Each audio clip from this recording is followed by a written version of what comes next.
Hey guys, it is Friday here in West Virginia, and it's time for us to do our Free It Friday video. And yes, we're back here at the old garage diorama. And this is the guy that we added yesterday, but I got a good tip for one of the viewers, and sorry I forgot your name to give you the shout out, but you'll know who I'm talking about. He recommended that I get the Orville's Day and Night C30 from Dually Drivers Series 9, and I couldn't recall what it looked like, and I looked it up on eBay. That is a sweet looking truck. He's right, it was very fitting for my Dio. It's kind of a little bit patinaed with rust spots on it, and it's multicolored like red, white, and blue. Looks really cool. I may be picking that one up and getting rid of the standard oil service one. So thanks again for the tip. And today we're adding another junker. Project in Progress is the series it's from, the Johnny Lightning Project in Progress. I know on my thumbnail it says barn finds, but that's pretty much what all these are. You're going to find them in a garage, a barn, or a field at first, then bring them home, and then there'll be a project in progress. So we're just adding him to this diorama here of a bunch of project cars still yet sitting around in a lot somewhere in the middle of nowhere, waiting to be picked up and restored. So anyways, the one we're taking a look at today is the Forgotten Mopars. This is the 1976 Plymouth Volare Roadrunner.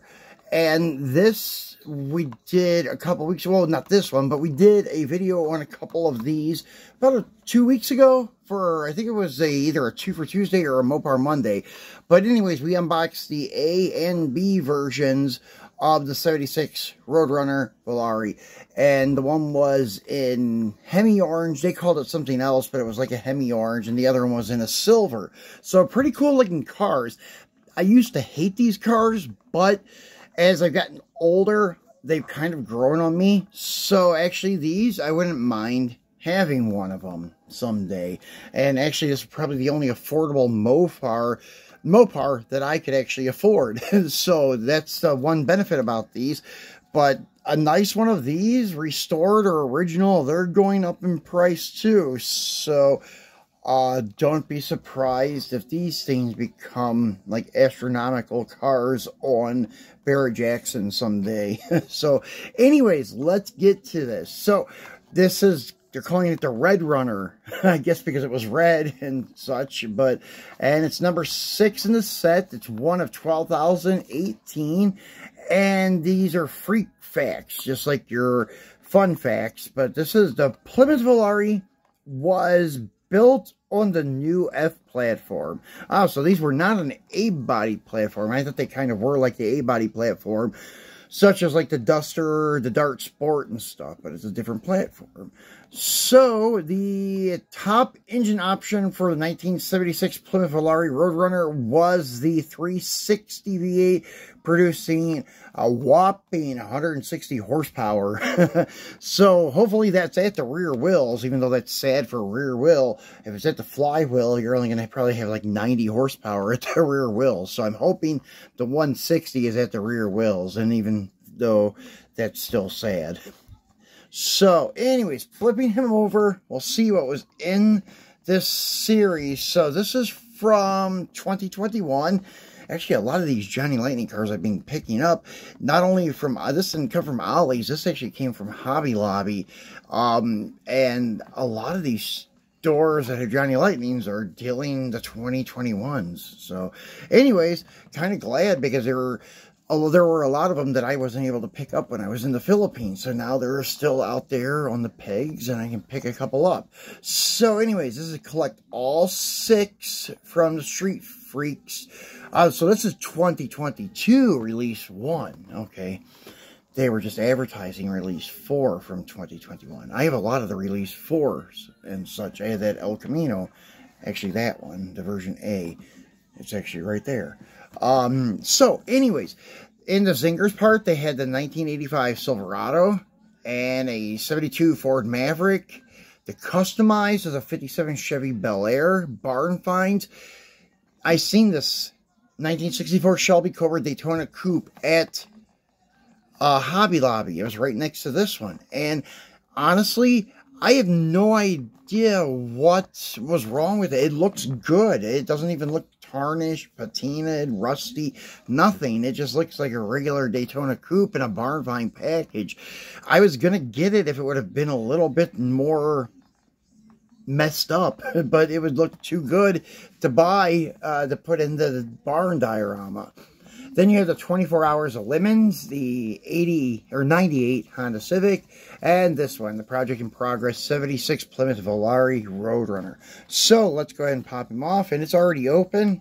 As you can see, these packages, as I always tell you guys, have been very nicely glued. How else to say it? But the glue that they use and how it's set or holds it down is very easy to finagle open without tearing the paper. So that's very cool. Hot Wheels Premiums used to be that way too, but now they use a very heavy duty glue and it just tears the hell out of the paper and the cardboard. I think they did that because they were having a lot of complaints for the cardboard collectors that don't open them at all, that the blisters were popping off the card. So they solved that problem with the glue they're using now. So looking at this guy, you can see the quarter glass louvers are primered. They must have been missing. They just picked them up and popped them on, as you can see. And then you could see that part of the stripe is rubbed off on the door. And it looks like it's got some wear back here on the stripe. That's kind of cool how they did that. It has stillies with the dog dish caps, white letter tires, and well, not a full primered front end primered hood, driver's side fender, and then you have the red fender over here. Nice detail with the grille and headlights. It is opening hood. Nice detail under the hood of this one. As you can see, it's probably the 360, I think. And then a primered door on this side. And you can see how they added the marker lights and stuff. The rear marker lights are hard to see because they're red and it's on the red paint. So they're back there, but they're hard to see. And the tail lights are there. Part of the tail light or tail panel stripe is worn off. It looks pretty accurate too, because I've seen some Mopars when I went to Carlisle and stuff in the car corral of stuff for sale that were untouched barn finds, and they had wear on the stripes that looked very similar to this. So pretty accurate. Has the ducktail style wing. And that's it. And metal base, as always, metal on metal, and rubber tires. So pretty cool piece. If you can pick it up at a reasonable price of like 10 bucks or less. I think I got this one, and I felt it was a little bit high, but I liked the car. It was $7.99, I think, at Hobby Lobby. I bought that when I bought this guy the other day. So we'll put him right there. And we are pretty much out of room. That's why I said the other day I'm going to have to start building something else. Like, not a building, but just kind of a mat with, like, grass or gravel or something on it to give it that old lot look, something of that nature, or even, like, sandy look, like this base here. That way I can add more cars to it. And I'll need to find a bigger table because I have my Danbury Mint Plymouth there, so we may have to move to Plymouth. I don't know what we'll do. But that's it for our Free of Friday, guys. So hopefully you guys have a great Friday and a great weekend. I'm not sure. I'll try to bring you another video this weekend. If not, we'll be back on Monday.